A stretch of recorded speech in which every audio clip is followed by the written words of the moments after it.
Hello. Okay, so our starting point today will be the Borel Cantelli lemma.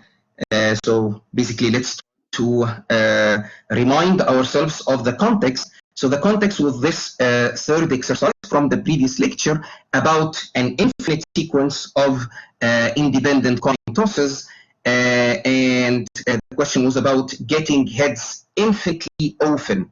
Okay, so we are interested in of this event. And so let us now review what is the meaning or the definition of an event happening infinitely often. And basically the Borel-Cantelli lemma is basically something that will allow us to solve problems that include the probability of an event infinitely often. So an event happening infinitely often, if we just like use non-rigorous English, it's basically that the event never ceases to occur. So it always happens. There is no point in time beyond which, after which, the event will cease to occur. So to happen infinitely often, it means that no matter how you go into the future, there should be a point, in further future at which the event takes place. Okay, so this is like sort of the meaning of infinitely often. It has a very precise mathematical definition, and so it is basically this. So we probability of an infinitely typically it's abbreviated as IO, and it is this probability. It is a probability of, so we have an intersection m from 1 to infinity union n greater than or equal to m than an. If I give you just this or give you that, they mean the exact same thing. Okay. Now, if we try to define this in our context for this problem, so again, this is a concept related to things or let's say experiments that are basically done forever. Okay, so so it's an infinite sequence of events or infinite sequence of experiments. Okay, so this meaning this infinitely often thing will not be meaningful like if you just carry out a finite number of trials or experiments. So this is like when you have an infinite sequence, and this is what we are doing here. Basically, you are tossing a coin, basically, and you keep doing this without stopping. And the probability that that you get head infinitely often now, so this thing can be understood like this. So we are talking about the events in the sample space. So what is the sample space? The sample space in our experiment, each element, each elementary outcome will be an infinite sequence of heads and tails. Okay, so each outcome in this, because the experiment itself is complicated, it is not just one toss. Okay, it is basically the sequence of tosses. This is basically what we expect, what we do and what we expect to get is an infinite sequence of heads and tails. Okay, so this is omega. So omega is uncountably infinite. Okay, because the number of binary sequences is basically equal to small c, which is strictly greater than Aleph node. Now, so we are basically, we want the probability of the subset of big omega, that basically satisfies this condition here. Of course, there is a subtlety, which is, now we know very well that when we compute a probability measure, we do not assign the probability measure to the elements of big omega. We assign the probabilities to basically the elements of the sigma algebra, and so those are subsets of big omega.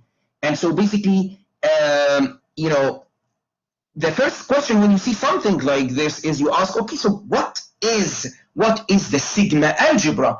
And are we sure that the event, that basically this subset of big, I should not have said event, this subset of big omega, is it part of the sigma algebra or not? Okay, so I will just say something brief. This is an uncountable sample space, and if you try to use the power set as your sigma algebra, you will run into trouble.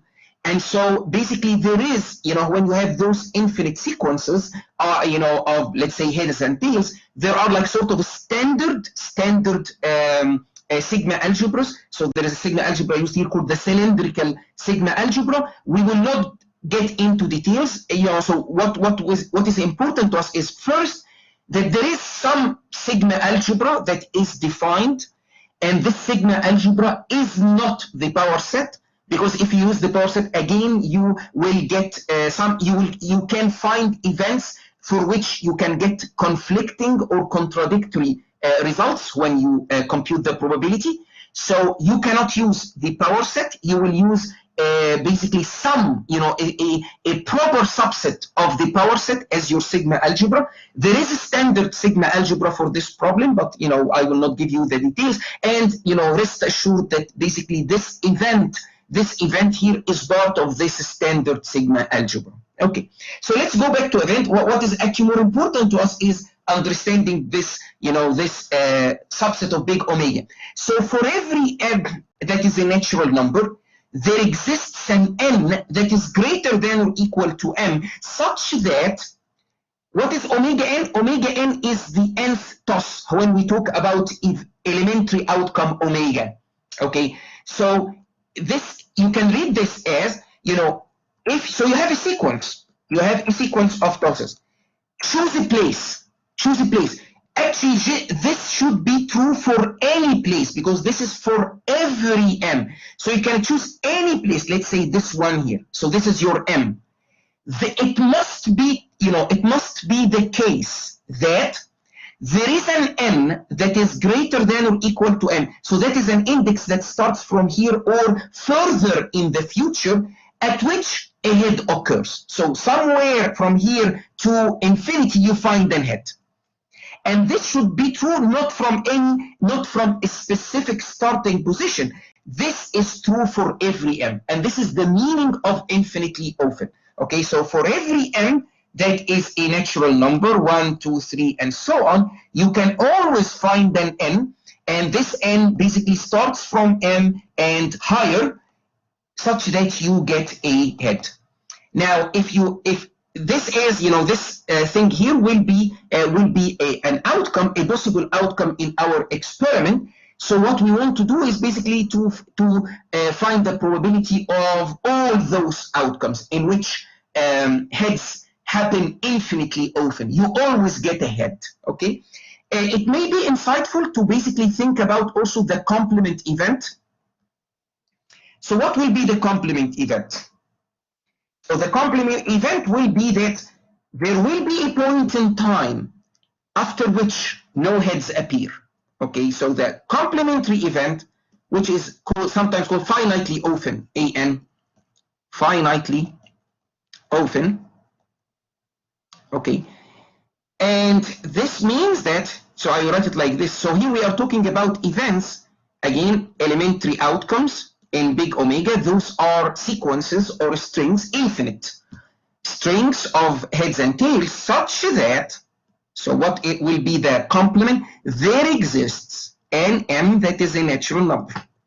There is some point in time such that for every toss after that one, for every instant after that one, for every n greater than or equal to m, what do we have? Omega n, the result is not h. And because, of course, our experiment is just head and tail, so it means that omega n is a tail.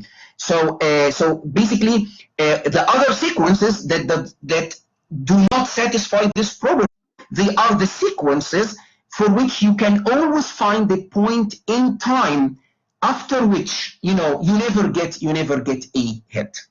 Okay, so this is the concept of infinitely often. Again, sequences that basically are like this: all heads, head tail, head tail, head tail, head tail. Maybe you have a head occurring only in tosses given as 10 to the 1000 times v, where V is 1, 2, 3, and so on. So basically, those sequences head appears in an extremely sparse manner, right? So basically, these are sequences in which like you find tail, tail, tail, tail, tail, tail, and then in position 10 to the power 1000, you get your first head. And then you get tail, tail, tail, tail, tail, and then in position 2 times 10 to the power 1000, you get your second head, and so on. However, those sequences are also part of the game, because in those cases, you can head never stops, taking place. It's always, you always get an head. It's really sparse within the sequence, but this is not the point. Okay.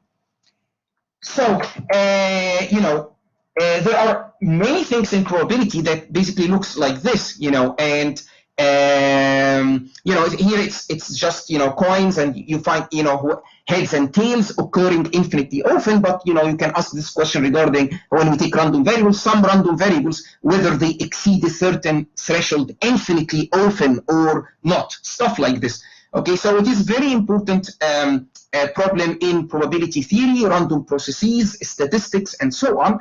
And one part of the solution is the Borel-Cantelli lemma. Okay, and let's actually do the Borel-Cantelli lemma in general, and then we will solve it for the problem. So actually, the Borel-Cantelli lemma, it comes with several flavors. In the lectures here, I will give you Borel-Cantelli lemma 1 and 2.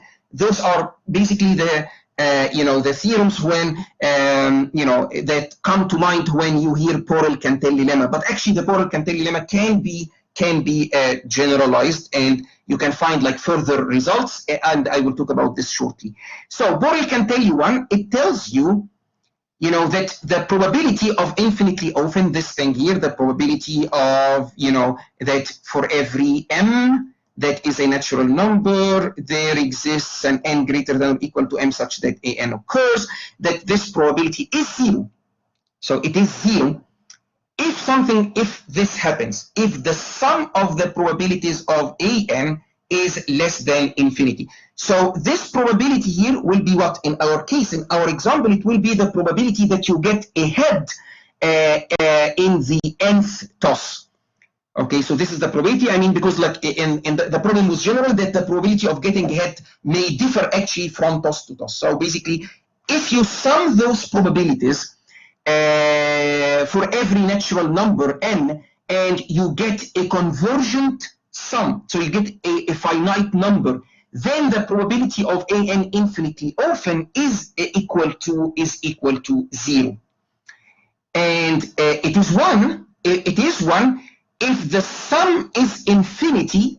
Okay, and this is very important. And moreover, you have basically the events are independent. Okay, so these are the two results. And the Borel-Cantelli theorem or lemma is a part of a group of theorems in probability called the 0-1 laws. 0-1 laws, because these are basically statements about probability that is always either equal to 0 or the probability is equal to 1.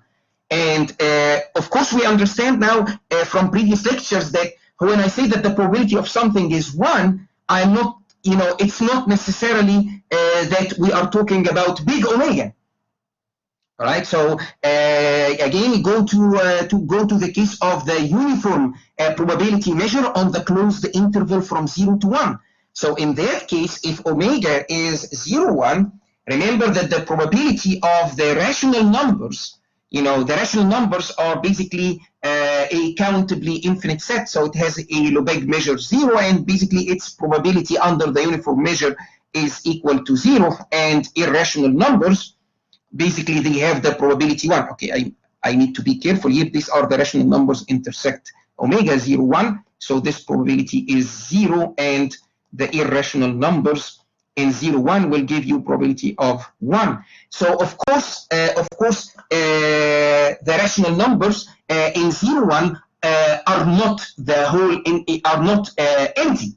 Okay, and the irrational numbers in 0-1 are not the full interval from 0 to 1. Yet this probability is 0, and this probability is 1. So a 0 probability like here, it does not mean that, for example, that basically your event is the empty, event is the empty set. Okay, the probability is 1. It does not mean that you are talking about big omega. So, for example, in tossing the coin, you know, the sequences in which heads happen infinitely often, definitely they are not the full big omega, right? Because we are sure that there are sequences in big omega, like tail, for example. I mean, those are sequences that, you know, for which heads, you know, they do not appear infinitely often. There is a moment, you know, there is a moment in time after which there is no head whatsoever. Okay, so 0-1 lows means that some probability is equal to 0, some probability is equal to 1. And of course, you know, when I talk about an event with probability 1, yes, I mean, it may not be big omega, something else, you know, it may be something that is a proper subset of big omega. If I say that something has a probability 0, it does not mean that actually this thing is empty. You know, it may be that it's just the probability is 0. Okay, the probability measure is 0. Okay, the proofs for the Borel Cantelli is extremely important. You should, you know, I will not exaggerate if I say that you should like know them better than you know your names. Very important, and you should make sure that you understand every step here.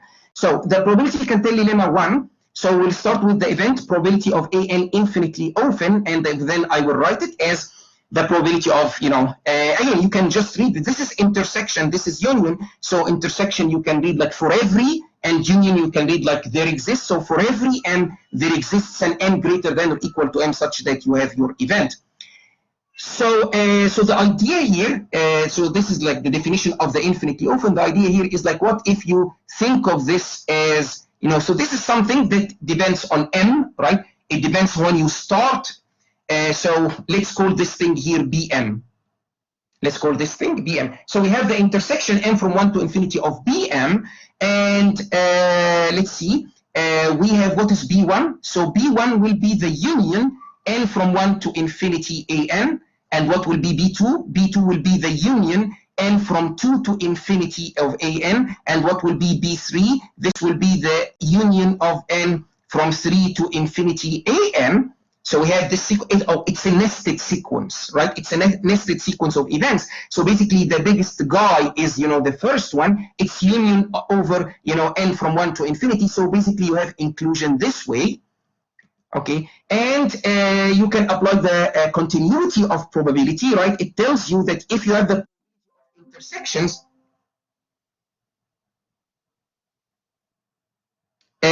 no, because the irrational numbers on 0-1 are not a countably infinite set. They are not countably infinite. The number of irrational numbers is basically strictly larger than Elif node. So basically, if you take the irrational numbers in 0-1 and you want to form the set of irrational numbers in 0-1, you will do the union of the singletons, where each singleton will contain some irrational number between 0 and 1. That's true. But the union itself, you know, the number of guys that you union together is uncountably infinite. Okay, it's uncountably infinite. So the axioms of probability measure do not apply. The axiom of probability measure tells you that the probability of a finite or countably infinite union is the sum of probabilities. It's silent. It does not tell you anything about the probability of an uncountable union. So you cannot say that the probability of the irrational numbers is, you know, basically 0 plus 0 plus 0 plus 0 and so on. This is not true, again, because the irrational numbers are uncountably infinite. So how do we get the probability of irrational numbers? You can get them by, you know, maybe you can do them in 2 steps. The first step is to go to the rational numbers, and these are countably infinite, and then compute the probability then find the singleton subsets of 0, 1 that are rational, do their union. Now this union will be countably infinite because the cardinality of the rationals is LF node. And then you can apply the axiom of probability measure. You can say that the probability is 0 plus 0 plus 0 and it is equal to 0. And then you can say that basically if a number is not rational, then it is irrational. So these two events are complementary events, and so the sum of their probabilities should be equal to 1. And so if the probability of obtaining irrational in 0, 1 is 0, then the probability of obtaining an irrational in 0, 1 should be 1. But you never get it by using a union, because this will be an uncountably infinite union. And for those, you cannot say, if you see the probability of a union and the index of the union is uncountably infinite, you cannot proceed anywhere, because there is no rule that tells you how to do these things. Okay, let's go back here. Okay, this is the probability of the intersection of those guys, the B's, and the B's are nested, And so again, there are versions for the continuity of probability measure. So one version tells you if you have the intersection of those guys and they are, the first guy includes, the second includes, the third, and so on, we can write this as the limit n goes to infinity of probability Bm. Okay, so here we use continuity of probability. And then rewrite this guy as its union. So basically this guy is the union n from n to infinity of an. Okay, and then use the union. So we have here the probability of a union. Okay, so the probability of a union is complicated, right? So if you have like the union of two events, then it is the sum of two probabilities minus the probability of the intersection and so on. You need like it to go inclusion, exclusion, and it's difficult, right? But there is a bound. The bound is that the probability of the union is always less than or equal to the sum. It is equal to the sum if it happens that our events are disjoint. But if we don't know, then we can, if we know that they are disjoint, we will put an equal sign here. We don't know, so we'll use the union bound. We have less than or equal to, and the probability of the union is the sum of probabilities. Okay, this is the sum of probabilities. And now, in the tutorial session during the first week, I said that if you have a summation like this one that converges. So basically, if this sum is less than infinity, it's some finite, it can be a huge positive number, but I mean, who cares? So long as it is finite, then if you take this summation and you start it from n, okay, so you basically, you take the tail and you start from n to infinity, then if you take the limit as n goes to infinity, because the original summation from 1 to infinity converges, is a finite number, then this limit is equal to 0. And we proved it, I think, using the dominated convergence theorem, or you can just take it for granted. Okay, so basically, the limit n goes to infinity of the union, you apply the union bound, and so the probability of the union is upper bounded by the sum of the probabilities, and then under the assumption that this summation converges, then basically the limit, if you start the summation from n to infinity, take the limit, then this limit will exactly be 0. So now you have, so what did we prove? We started with the probability of an infinitely often, right? And we ended up by, so here equality, equality, equality, and here we have inequality, so it is less than or equal to 0. But any probability is less than or equal to 0, right? And so what is the conclusion? So if you show that the probability is less than or equal to 0, it means automatically that the probability is exactly equal to 0. So this is a case in which the probability an infinitely often is equal to 0.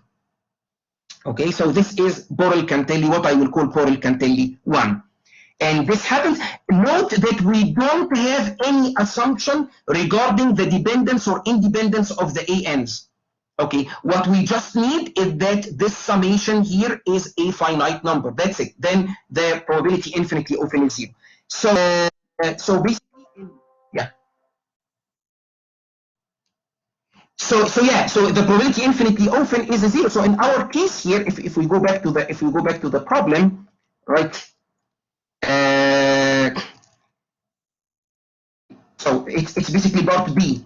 So what if probability an, so if we go back to the specific case of getting heads infinitely often, now what if this probability is 1 over n squared? So you toss a coin, during the first toss, the probability of getting the head is 1 over 1. In the second toss, it is 1 over 4. Third toss, it is 1 over 9, then 1 over 16, 1 over 25, and so forth. Okay, and so if you sum those, what do you get? You get 1 over n squared, which is pi squared over 6, which is definitely a finite number. So yeah, now we know the solution to this part. So part B here, the solution is, okay, so by Borel, Cantelli, Lemma 1, because basically this is if you sum those guys, the probability of getting ahead at the nth toss, if you sum them from 1 to infinity, you just get a finite number, and so the probability of heads infinitely often in this case is 0. The probability of getting head infinitely often is equal to 0. Again, the event, this event here, that you get head infinitely often is not empty or anything. It's just that the probability is 0, like the probability of a singleton in 0, 1 is 0, right? So again, you can have probabilities that are 0, and the set itself is not the empty set. Okay. Now let's go to Borel Cantelli 2, in which what if the sum is infinity? If the sum is infinity, then we need something else. Just the sum being infinity will not help us, so we need a further assumption, and let's make the assumption that all the ANs are independent. Okay, so Borel Cantelli 2. Borel Cantelli 2, the proof, you start like Borel Cantelli 1. So basically, this is the probability AN is infinitely often. And this is its definition. For every m, there is an n greater than or equal to m such that the event occurs. Now here we basically work it on this one. So here we will try our luck with the complement. Okay, so rather than proceed, so here we already took these steps and made use of the finiteness of this summation here. Here we say, okay, let's basically write 1 minus the probability of the complement of this event. Okay, so of course you get the probability of the complement, and so the complement you compute using De Morgan. Okay, so De Morgan basically tells you that here the intersection m from 1 to infinity union n greater than or equal to m an. If you complement this thing, okay, this will be the union m from 1 to infinity, then the intersection n greater than or equal to m an complement. Okay, and you read this as such. You read this, if we are talking about heads and heads and tails, then we can read this as there exists. Okay, so union is like there exists, intersection is like for every. There exists an m, a toss, a point in time, an instant of time, such that for every n greater than or equal to m, you don't get a head, which in our experiment here means that you get a tail. So this is the complement event, again De Morgan, and you get this probability. And like what we did here, I will just take those guys and I will define here this as dm.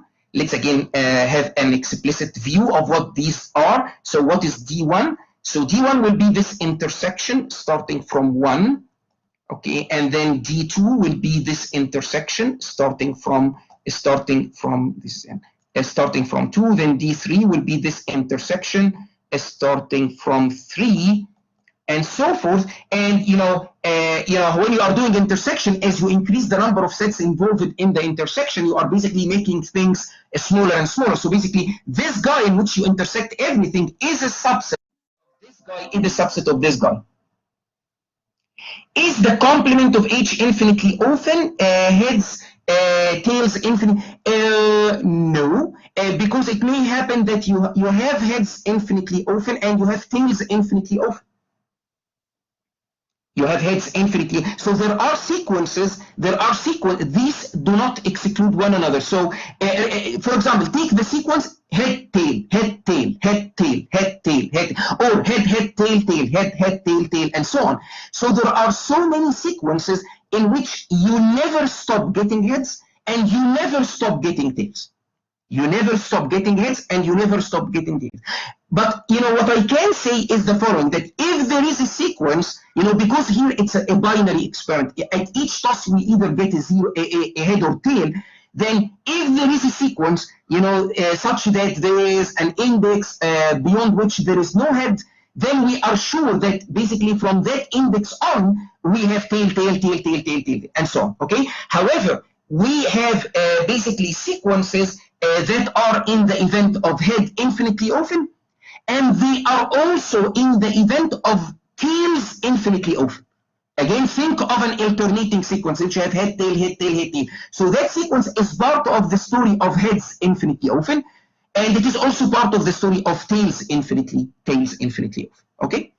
So the D's, if we go back to the D's are included in this way. And so again, there is a basically continuity of probability result that tells you, well, rather than doing this union from 1 to infinity, what you can do is that you can take the probability of dm and then take the limit as m goes to infinity. So again, here our friend is continuity of probability, another very important result with a very important proof.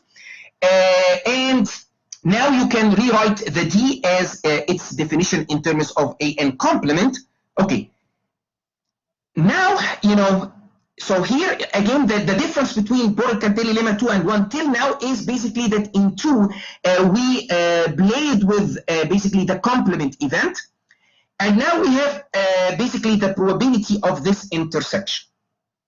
So if we assume independence, we can move a step further and we can write down the probability of the intersection as a product of probabilities. Okay, so that's when independence is needed here. So if you want to proceed further, okay, so in the first proof we had a union and we applied the union bound. Here we have an intersection, and so if we assume independence, we can write down the probability of this intersection as the product of probabilities, and this is actually, how we define independence. The probability of A comma B is the product, and if you have a bunch of those guys that are independent, then it's always the case that the probability of the intersection is the product of probabilities. Okay. And then basically we have an inequality that is very useful. So this is our inequality for every x that is a real number. Okay, e to the power x is greater than or equal to 1 minus 1 minus 2 for any real number. Okay, so what does this inequality mean here? If we take 1 minus the probability of am, okay, so this is one term here when small n is equal to m. According to this inequality, this is less than or equal to e to the minus probability am. Okay, and then 1 minus probability am plus 1 is less than or equal to minus probability am plus 1. Okay, and then 1 minus probability am plus 2 is less than or equal to e to the minus probability of am plus 2, and so on and so forth. And so what you do is that, so you have those inequalities, okay, and what you do is that you multiply all sides, so you get the probability of the product, okay, that is less than or equal to, and when you multiply the exponentials, basically you sum the powers, right? So it will be less than or equal to minus the sum of the probability, okay? And then if you multiply by minus 1, so if you put a minus 1 here, then you should reverse the probability like this, okay? So again, using this wonderful inequality, e to the x is greater than or equal to 1 minus, it's 1 plus x, okay? And so here, my x here is minus the probability, okay? Or you can write it as, so you can write it like this, or e to the minus x is greater than 1 minus x. Okay, it is true for every x, so whether positive or negative. So this is exactly what I applied here, that basically there is this product, you can see this product, and there is a minus sign, okay? So this is lower bounded by, and then you have basically the product of exponentials, which is e, and then you basically sum the powers. Okay. now we need to take the limit.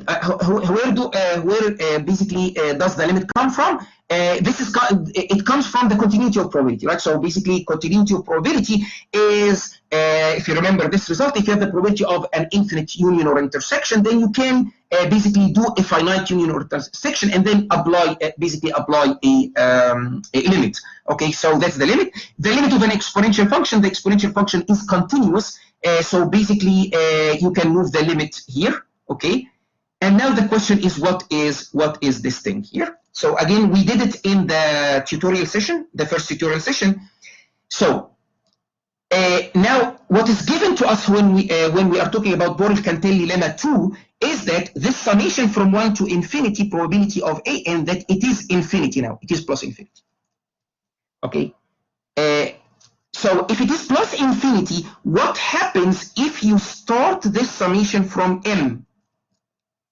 So I said in the tutorial session that if you start this summation from m, you should also get plus infinity, right? You should also get plus infinity for every small m. Because if this is finite, because if this summation n from m to infinity probability an, if it is finite, then you can add to it the summation n from 1 to m minus 1 of the probability, and this is a finite number because it's basically the finite sum of a finite numbers. Then everything will be finite, and this will contradict, you know, our starting point that this summation here is infinity. Okay, so again, for Cantelli lemma 2, we are assuming that the sum of the probability of the event A1, A2. So basically, this is in our problem is heads occurring during the nth toss. If the sum is infinity, then if you take the sum and start it from some index, it should also be infinity. Because if it's not infinity, then actually the total sum will be a finite number, and this contradicts our premise. And so those guys, no matter what m is, sums are all infinity.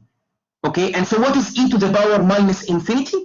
E to the power minus infinity is 0, right? So basically e to the minus, okay, so here we make use e to the minus infinity is equal to 0, and or of course, it's a limit statement. I will just non-rigorous write it, e to the minus infinity is 0, and you are left with this one here.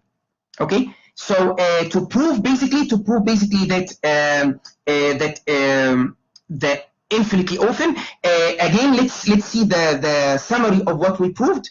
There is an equality which is due to the use of this e to the x greater than or equal to 1 plus x. So now we prove that the probability of an infinitely often, okay, is greater than or equal to 1. Okay. Now, did we prove this without assumptions? Of course, we have actually two assumptions that have been used in the derivation. So the first one is that the summation n from 1 to infinity probability an is plus infinity. And the second one, don't forget, there was a probability of an intersection that we turned into a product of probabilities. Okay, and so we have also ans are independent. And in that case, we prove that this probability is greater than or equal to 1. Well, any probability is less than or equal to 1. So this statement here is equivalent to say that the probability of an infinitely often is exactly equal to 1. Okay, so if we go back to our example, so in part A, so the coin tosses are independent. Okay, so this is important for Borel-Cantelli lemma 2. Okay, without this assumption, Borel-Cantelli lemma 2 may not basically be valid. But we have independence, and now basically the probability of getting ahead in the nth toss is 1 over n. Okay, and so basically the sum of probability of head, okay, in nth toss. Okay, so this is the sum of an. This is equal to summation 1 over n, that's the harmonic series, plus infinity. So we have plus infinity, and we have independence. Okay, so in part A, so now we can say that in part A, basically probability of an infinitely often is 1. Okay, it is equal to 1. Okay.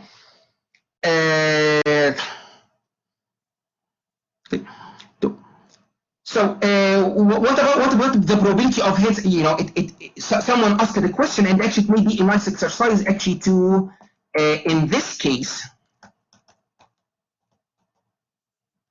what is probability tails infinitely open? Tails infinitely open? Any opinion? Any idea? Say something, please. So tails infinitely open. So 1 over n is the probability of getting a head. You are tossing a coin, the probability of getting a head in the nth toss is 1 over n. So what is the probability of getting a tail? Is it 1 minus 1 over n? 1 minus 1 over n, exactly. And so now, no, not 1 over n, of course. I mean, because basically here in this case, you should exhaust the possibilities are either head or tail, and the sum should be equal to 1. So if the probability of getting the head is 1 over n, then tail is 1 minus 1 over n. Okay, and so basically you need to sum, okay, 1 minus 1 over n, which is summation n minus 1 over n. Okay, and this one will also be, what is this summation? N from 1 to infinity. It's also infinity. It is also equal to, you can check that this is also infinity. Okay, you know, you can show this. You know, the simple test is that you know that if the nth term of if the nth term does not go to 0, then you know that the series will not converge. So the nth term here will go to 1, right? So we are sure that this thing explodes. If you do this summation, you will get plus infinity also. So the probability of heads infinity open is 1. Yeah, exactly. So probability of tails infinity open is also 1. Okay, so don't have like this, mind that these exclude one another. They do not exclude one another, and the way to think about it is that think about what sequences can be included in both events. You will find that there are common sequences. Sequences that in which heads never stop to appear, tails also never stop to appear, and maybe those sequences actually they dominate, quote unquote, dominate the sample space. And so yes, you can get probability tails infinitely open is 1, probability heads infinitely open. Yes, so the complement of the probability, so what will be 0 is the probability of heads finitely open. Okay, so this is the probability that will be 0. Okay, which is the probability that basically there, that you get a sequence, such that at some instant, and afterwards you will never get ahead. So the probability of this event will be 0. Okay, but tails, the probability of tails infinitely open, it is not, I emphasize, it is not the complement of probability heads infinitely open. Okay. So of course the Borel-Cantelli lemma is general. I mean, I am explaining it like sort of part of this example because it's like sort of an easy infinite experiment, but the Borel-Cantelli lemma is very, very general, and you will see basically you'll see examples in the coming tutorial session, and also you will relax basically Borel-Cantelli lemma too. Here we insist that all events are independent. Okay. So in the tutorial session on Tuesday, what you will do is that you will relax this assumption a bit. You will not insist that basically all the ANs are independent of one another, and I will leave this to the session. Okay.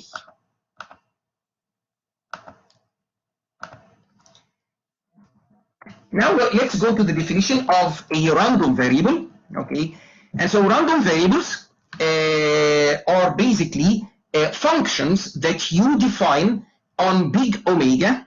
Okay, and now big omega does not like live alone. It always comes in a triple, big omega and the sigma algebra and the probability measure. So a random variable is a function defined basically on big omega, and it comes with its sigma algebra and the probability measure. And the codomain is basically the set of real numbers, and it is not an arbitrary function. The function must be f measurable. Okay, so let's see what this means. So we have a function x. So the domain is big omega.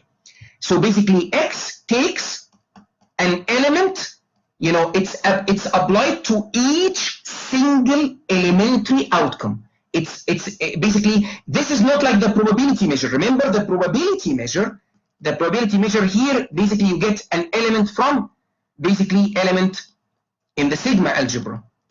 Okay, but here x is defined on big omega, that's the domain, and so to real numbers. So basically you assign x of omega basically to some real number. And so these real numbers do not include something like plus infinity, for example. Okay, so there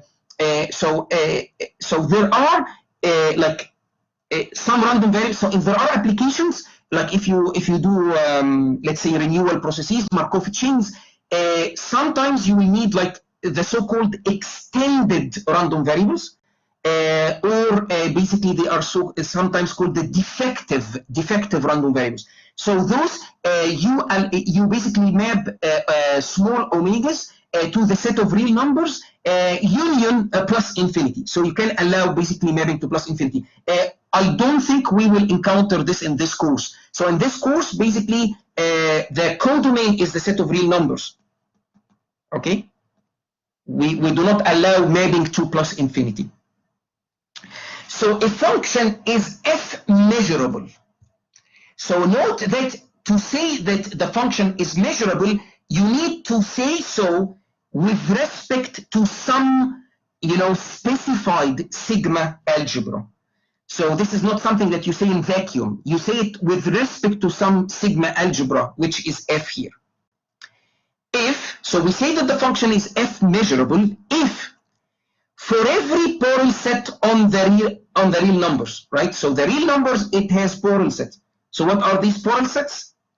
All open intervals, all closed intervals, all types of intervals, all singletons, all finite subsets of R, all countably infinite subsets of R, fanciful subsets of R like the Cantor set, and so on. So the Borel sets are huge. There are so many Borel sets, okay? And despite this fact, they are a tiny subset of the possible subsets of real number.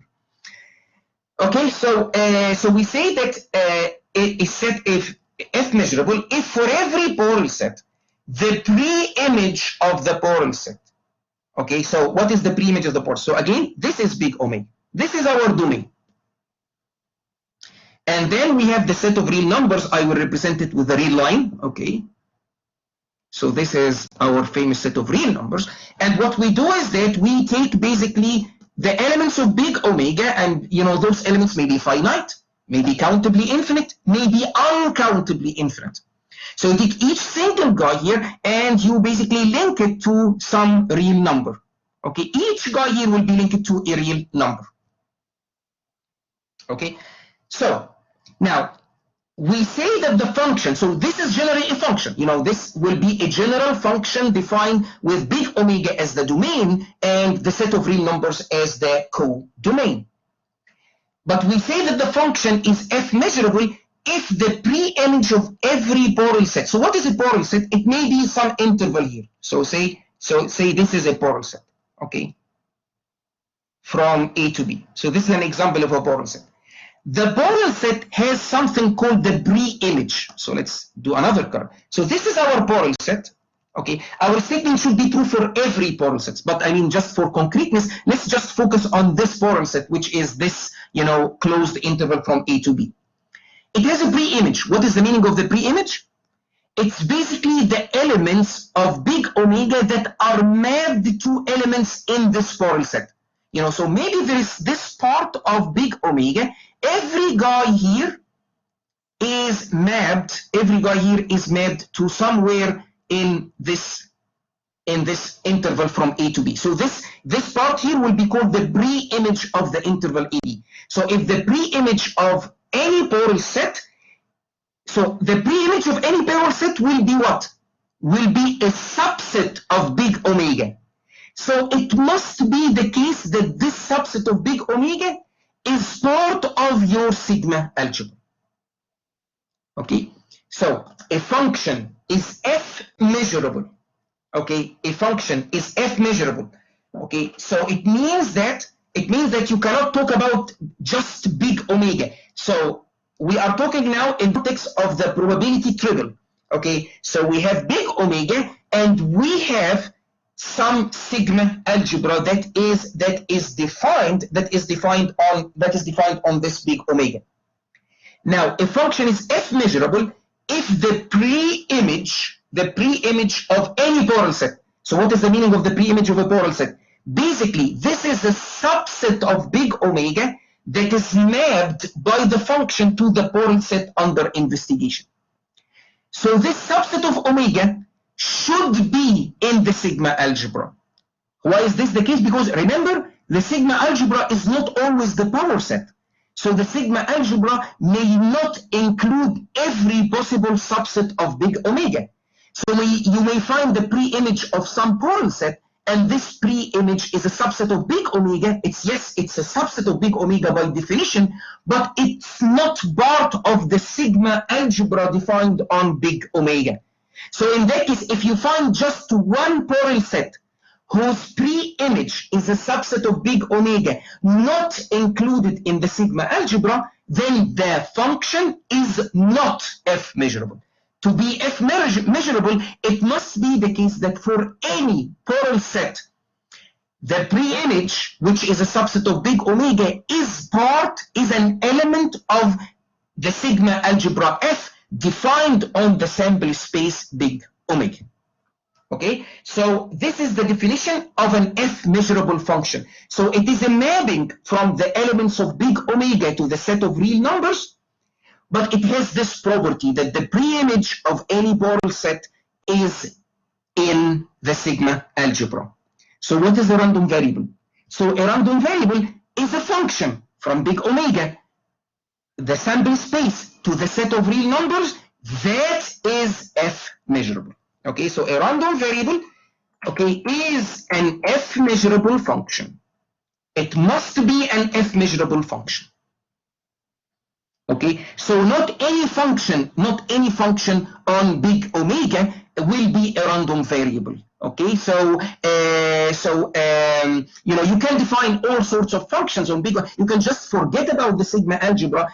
Treat big omega as your domain, the set of real numbers as your codomain, do your function, and it will be a general function. But for this function to take the name random variable, it must be an f measurable function. So it is measurable with respect to some sigma algebra, which means that the pre-image of any Borel set is part of your chosen sigma algebra. If it is not, if you just find one Borel set whose pre-image is not in your collection of subsets in the sigma algebra, then your function is not f measurable, and hence it is not a random variable. Okay, so this is the definition of a random variable. So the random variable is an f measurable function. Okay, of course, I mean, you may know this from previous life. Random variable is the term itself. The term itself is nonsensical. A random variable is neither random nor a variable. It is not a variable, it is a function. It is a deterministic function. Okay, so the mapping between, so basically x of omega, so you say x of omega, this is a deterministic function. It tells you this omega goes to this real number, that omega goes to that real number, and so on. So in fact, it is a deterministic function. So it is not a random variable, it is a deterministic function on big omega. And yet it is called a random variable. So, so it's like a joke. Okay. Now, insisting that the random variable is not just any arbitrary function, but a function that is f measurable, will allow you to do something called the transfer of a probability measure, as we will see. So basically, what we will do is that we can construct a new, basically measurable space in which the set is the set of real numbers, and the sigma algebra is the Borel sigma algebra, and then we will work with this guy and we will forget about this guy, right? Like when you work with random variables, it is rare that you mention big omega and sigma algebras and so on. Like especially if you studied probability like from an engineering perspective, like in electrical engineering, for example, you'll find that you can actually do things without talking about omega and sigma algebras and so on. And we will see, because actually the way the random variable is defined, despite the fact that random variable itself is a bad name, but it is defined in a smart way that will allow the transfer of probability measure so that actually we can forget about omega and f and just do our stuff with real numbers. We will see this shortly, okay? So now if I give you a function on big omega, how do we check that this function is a random variable? So we need to check that it is f measurable, because not any arbitrary function is a random variable. It must be f measurable. And what is the definition of f measurability? It means that the pre-image of any Borel set is part of the sigma algebra. So we will study every Borel set. You know, this is extreme. So here is a so thanks to measure theory, there is a very nice result. We will basically take it for granted. You do not really need to investigate every Borel set. You do not really need to investigate every Borel set. If you show that the pre-image of Borel sets in this form, if the pre-image of Borel sets of this form, this is basically an infinite interval going from minus infinity to some real number x included. If you can show that the pre-image of basically those guys, so for every x and r, is in f, is in the sigma algebra, we are done. So there is a theorem that tells you that if you do the check for those guys, it's as if you have checked every Borel set that is here in existence.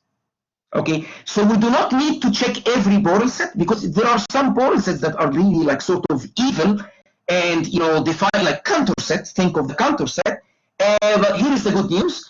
No, you just need to check basically the pre-images of the infinite intervals from minus infinity to x included.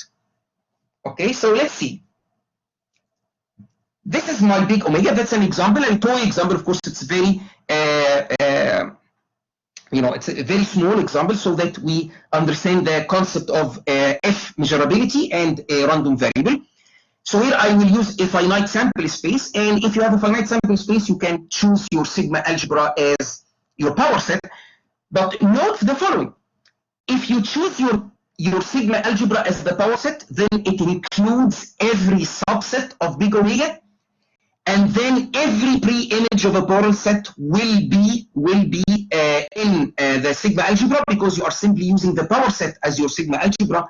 And so if you use the power set as your sigma algebra, every function defined on big omega will automatically be a random variable. If you use the power set as your sigma algebra, again, automatically every function defined with omega as the domain, the set of real numbers as the codomain, will be a random variable, because the pre-image of every Borel set will be a subset of big omega, and your sigma algebra is the power set. It already includes every possible subset of big omega. Okay, so if that's the reason here, like I will not choose the sigma algebra as the power set, because if I do so, then every function that you define will automatically be f measurable, and so it will automatically be a random variable. Okay, so I will use a sigma algebra that is not the power set. Of course, the rules of a sigma algebra: you need to include the empty set, you need to include big omega, and then if you include a set, you need to include its complement. Okay, and then you can check actually that this is a valid sigma algebra. It has all the properties of a sigma algebra, and it is not the power set. Okay, So this is our first function I defined on omega. So omega, here omega has three elements, A, B, and C. And this is the set of real numbers. So here is our first function. We will map A to 0. So here is 0. Here is 1. A will go to 0. B will go to 1. C will go to 0.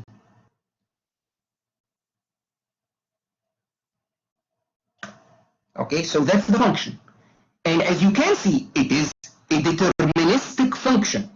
It is a deterministic function. For A, you specify A will go to 0, B will go to 1, C will go to 0. That's it. I mean, because, you know, it just happens that our big omega has three elements. Okay? Now, is this a random variable? Is this a random variable? Okay, so we need to do the check.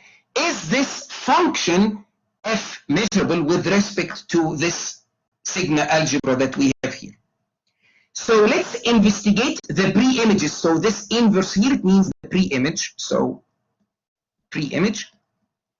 And then, you know, again, the formal definition is that you should check the image of all Borel sets, but it is enough to check basically the infinite intervals from -infinity to x. So what is the pre-image of the interval from -infinity to x, with x being any negative real number? Okay, so what is this interval, where it is? So basically, if x is less than 0, we are talking about so this is -infinity is up there, infinity is down there, and so basically infinite intervals will go from -infinity, and let's do another color, and they will stop at some x. Let's assume that this x is negative, so you stop here. So this is the case of x less than 0. What is the pre-image of this guy? What is the pre-image of this guy? Again, what is the pre-image? What are the elements of big omega that are mapped to basically this green part of the real line? Nothing, right? Because A is mapped to 0, B is mapped to 1, C is mapped to 0.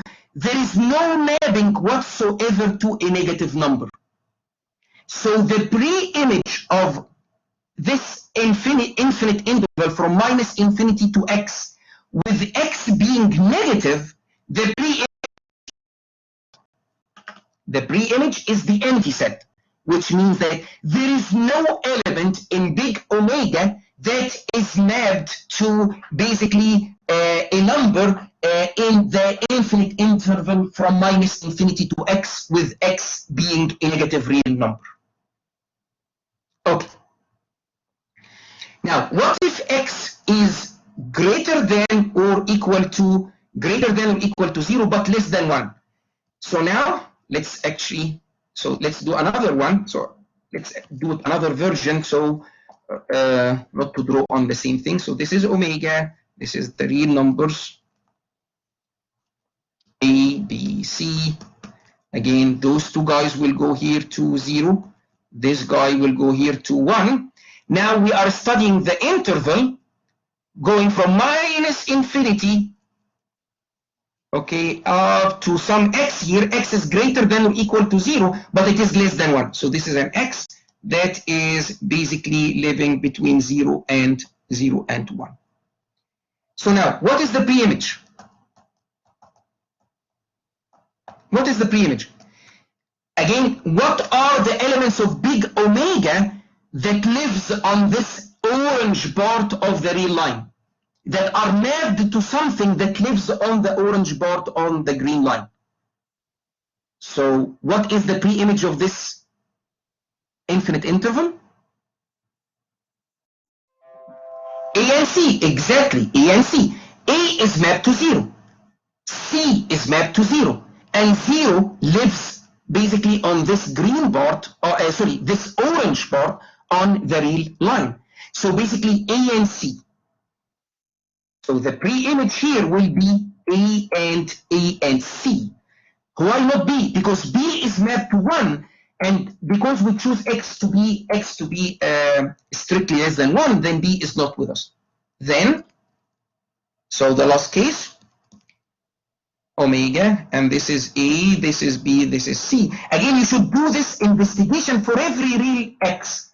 And so in our problem, we basically divided our possible cases into like 3 main cases. What if small x is any negative real number? What if small x is 0 or more but less than 1? And then what if x is greater than or equal to 1? So this is omega.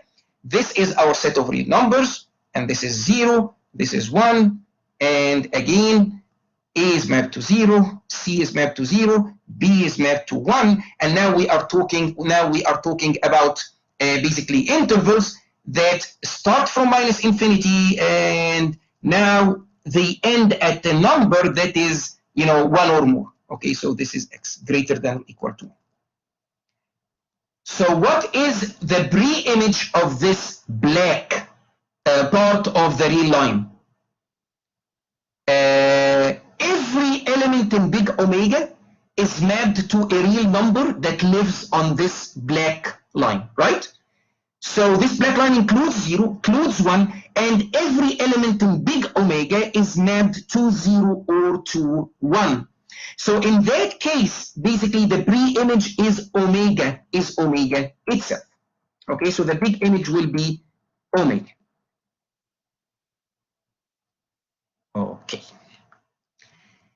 So what we did now again is that we investigated the pre-images of a specific class of Borel sets, the Borel sets in the form of infinite sets going from minus infinity up to some real number small x. Basically, we should do so for every real small x, and we should compute the pre-images. All the pre-images should be in the sigma algebra if we want to describe the function as a random variable. Otherwise, it is just a function.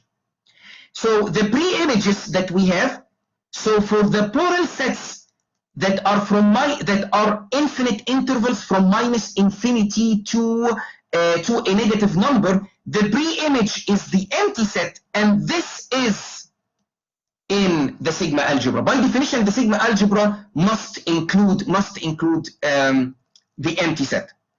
Now, if the pre-image of any Borel set in the form of an infinite interval from minus infinity to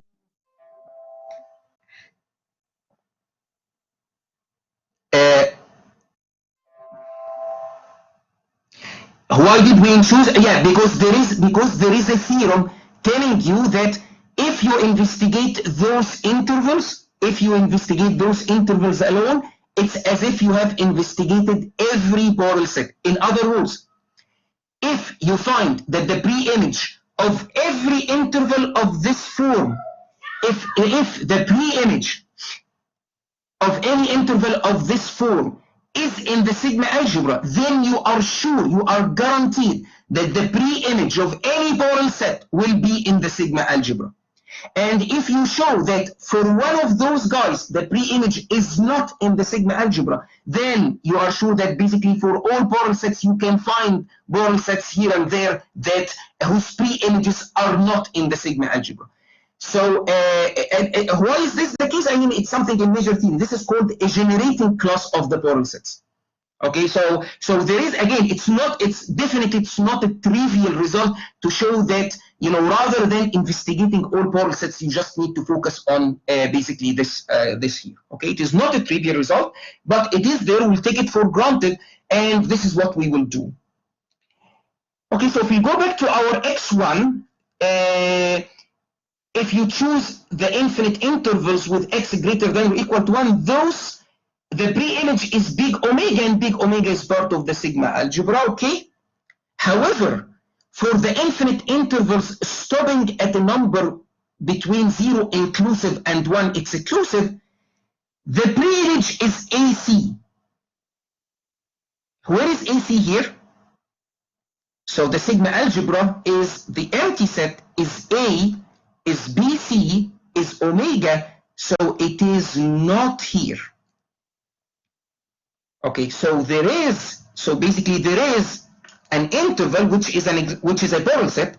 There is a Borel set whose pre-image is, so for example, if you take this as from minus infinity to half, so this will be an example of a Borel set, okay, whose pre-image, which is the set containing A comma C, is not in the sigma algebra. So this function x1 is not F measurable. It's not a random variable. X1 is not a random variable. It is a function. It is a very valid function defined from big omega to the set of real numbers, but it is not a random variable. Why? Because we were able to find a Borel set in the form of an infinite interval from minus infinity to, let's say, 1/2, and the pre-image of this Borel set is the subset of big omega A comma C, and this subset of big omega is not part of our sigma algebra, and so this is not F measurable. What if we do this? What if we investigate this function, which is x2 of omega? Now we map A to 1, we map B to 0, and we map C to 0. Okay, so let's do the investigation.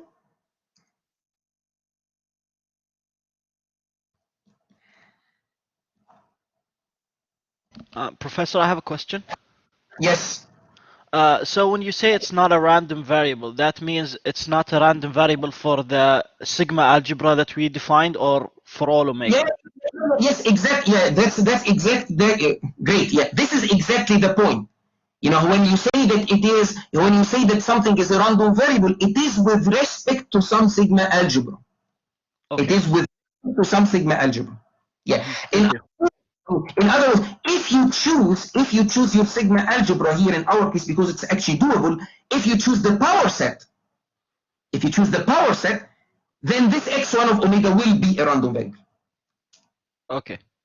Right? Because if you choose the power set, then all subsets of big omega are there, including this subset A comma C. So x1 will be a random variable. So it is not a random variable with respect to this sigma algebra that we are talking about. All right, thank you. Okay. So this is omega, and this is the set of real numbers. Okay, and then we have A, B, C. Okay, so again, what is the function? We take A to 1, B and C to 0. So if this is, so we have here 0, 1, 0, 1, 0, 1. Then we take A to 1. So it is a deterministic function, A to 1, and B and C both to 0. So it will go to 0, 0, 0, and 0. And then 0 and 0. Okay, so this is our function. Now let's do basically the test. Is this function defined on big omega? Is it a random variable with respect to the sigma algebra, that is defined here? Is it F measurable? So again, F measurability means that you need to specify a sigma algebra. Okay, let's see. So again, the good news is that you do not have to study all Borel sets. You need to study Borel sets in this form, minus omega. So we'll take minus omega to some real number x, and you should do this for every x. So we can divide this into 3 cases. So the first case, we stop at before 0. So this will be this case. Go from minus infinity, but stop somewhere here, x less than 0. So what is the pre-image? So what are the elements of big omega that are mapped to something living on this green board? Nothing, exactly. So this is the empty set, okay? And the empty set is part of the sigma. Exactly. This is part of of any sigma algebra. Okay. Now the second part is okay, again we need to investigate those guys, but let's basically extend so that we have go from minus infinity, we have x living from 0 to infinity. What is the pre-image? BC. BC, exactly, right, because BC goes to 0, and 0 is on this orange part on the real line, so it's BC. Okay, is BC a part of our sigma algebra? This one, yes, it is here, great. Okay, so this is also part of our sigma algebra. Now here, we take the last case in which we take basically x.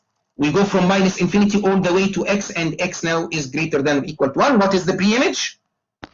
Omega. Everything, exact, omega, right, exactly. Everything is mapped to a number that is less than or equal to 1. So this is basically ABC, which is big omega, and of course this is part of the sigma. So all pre-images are part of the sigma algebra. Yes, so this guy is a random variable, and if it makes you happy, with respect to the given sigma algebra.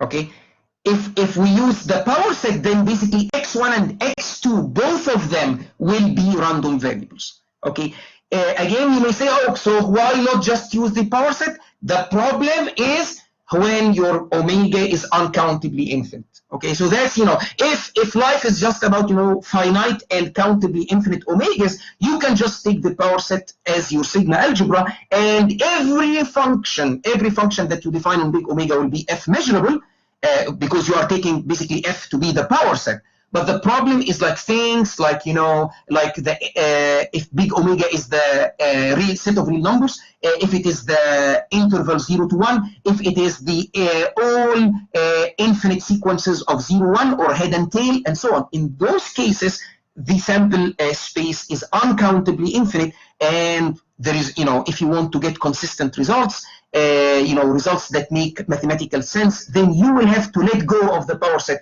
and use some sigma algebra that is a proper power set of the power set. And in that case, yes, you can define functions on big omega that are not f measurable, which means that you can find Borel sets whose pre-images are not part of the sigma algebra that you are using for your specific problem. Okay, so this is, this is the story of a random variable. Now, we can define a probability law of a random variable. And what is the probability law of a random variable? So this will be defined on the Borel sigma algebra. So from the Borel sigma algebra, okay, so this is the sigma algebra that we have on R to the closed interval 0, 1, because probabilities are basically numbers from 0 to 1. Okay. So how do we construct this probability? So now we have two things. So we have this probability. So this is the original probability measure on omega and the chosen sigma algebra. And then we are trying to do this guy here. Okay. And what is this guy? How it's defined? To every Borel set, we assign to it the probability of its pre-image. So the probability of any Borel set will be, basically, we will assign a number. We need to check that actually this is a probability. Okay, so we will assign to each Borel set a number between 0 and 1. This number is basically the probability on the original basically measurable space omega and its associated sigma algebra of the pre-image. See, what is this event here? This event, basically small omega in big omega, such that x of omega in B. So this is basically the probability of all those elements in the sample space that are mapped to the Borel set that we are investigating. Okay, so this is like a way of basically pushing or transferring a probability measure. Let's see whether R, so now R, so this is the set of real numbers. Then the Borel sigma algebra Again, it's a sigma algebra that is like defined, that has been constructed by, by some mathematicians to be like an adequate sigma algebra, basically on the set of real numbers without going into the trouble of non-measurable subsets of R and so on. Okay, so this is R, this is the Borel sigma algebra, and then we are defining basically this new thing, which again, it takes a Borel set and it assigns to the Borel set basically the probability of its pre-image. Where by probability here I mean the probability as defined on omega and its associated sigma algebra. Okay, so is this a probability space? For something to be a probability space, we need that the probability of the empty set to be 0, of the big set to be 1, and then we have, if you take disjoint subsets, then it should be that the probability of the union is the sum. Okay, so let's see. So what is Bx of phi? So you ask yourself, what are the elements of big omega that are mapped to nothing, that are mapped to the empty set? Well, nothing.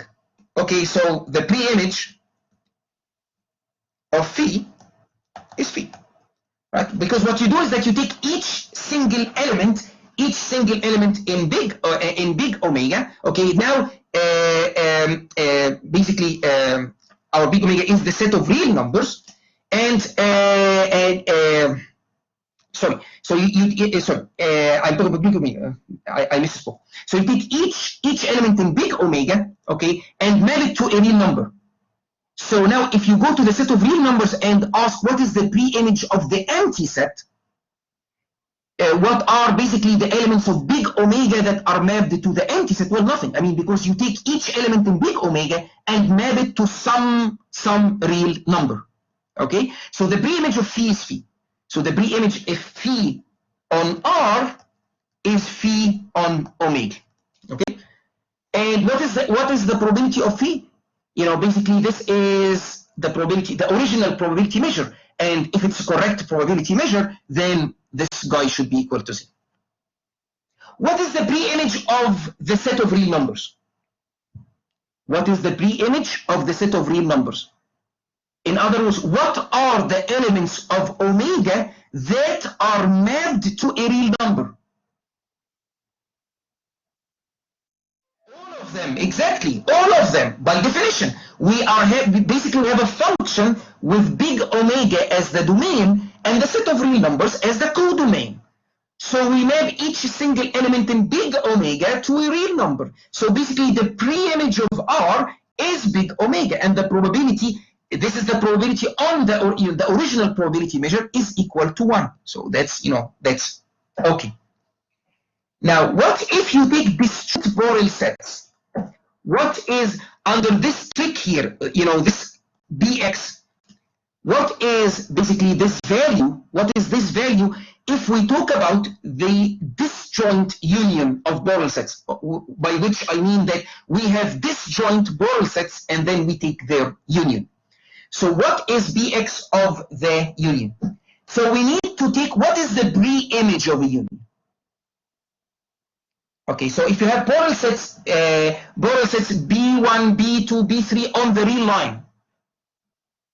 So what is, and this is like a general question, if you define a function from some domain to codomain, what is the pre-image of a union?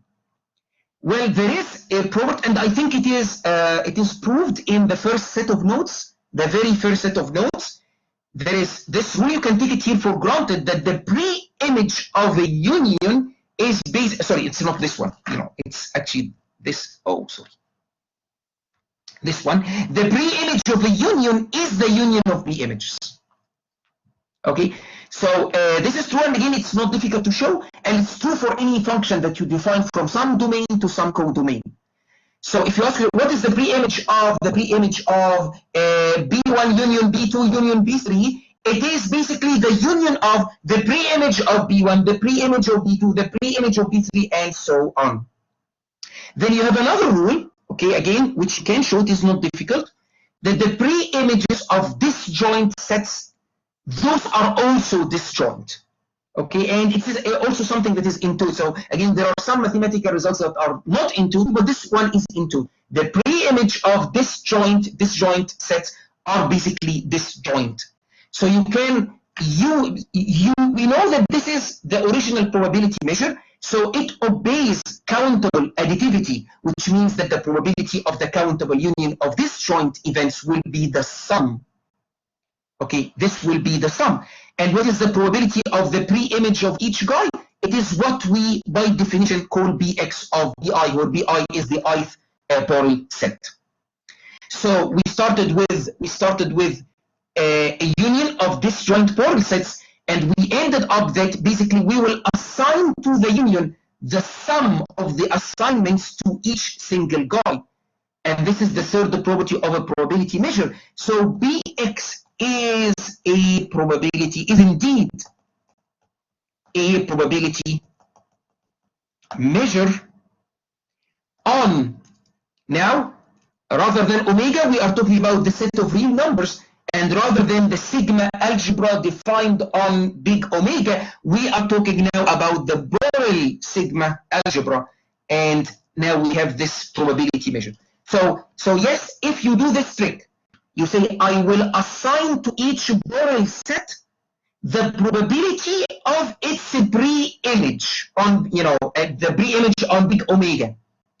Then you indeed get a probability measure, okay, on the measurable space with R, as its set, and with the Borel sigma algebra as its sigma algebra. Okay, so actually, random variables are designed so that later this will be our, we will just deal with this guy, so that you can actually forget about the sample space or anything, and you can make this as your starting point. Okay, a random variable is fully specified, or the probability law of a random variable is fully specified by the so-called the CDF, the cumulative distribution function, which is basically the probability of those guys. Remember those guys? Here are our friends again.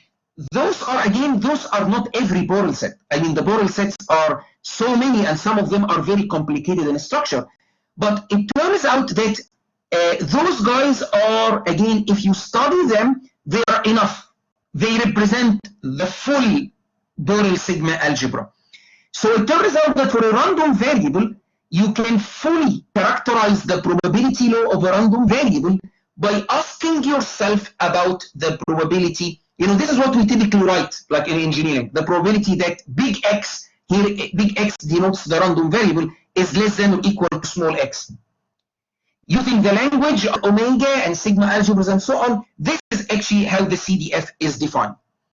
CDF, we ask ourselves, what is the probability that we assign to the infinite interval from -infinity and then it stops at x? What is this guy? What is the rule? The rule is very simple. The rule is you go to the pre-image. Okay, so this is the probability, and let me write it in words. Pre-image of -infinity and x. This is, by definition, this is b sub x is the probability of the pre-image. Now you can understand why actually we insist that the random variables are f measurable. Because if a random variable is not f measurable, then there is a pre-image. That is not part of your sigma algebra.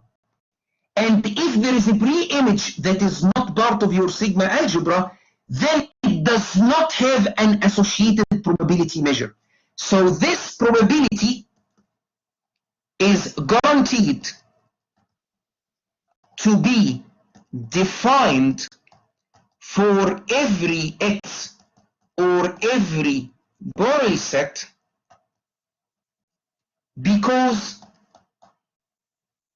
all pre-images in F, and so B is defined for them.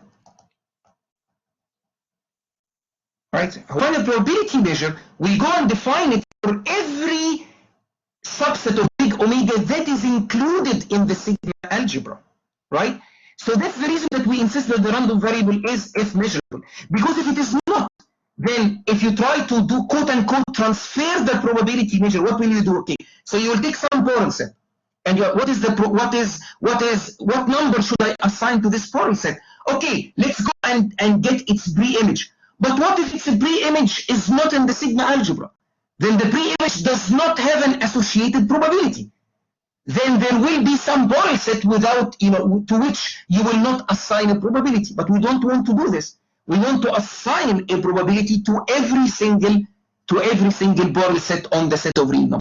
Okay, so that's the reason we insist that a random variable is if measurable, so that we can transfer the probability on the sigma, on omega and the sigma algebra to basically the set of real numbers and the Borel sigma algebra.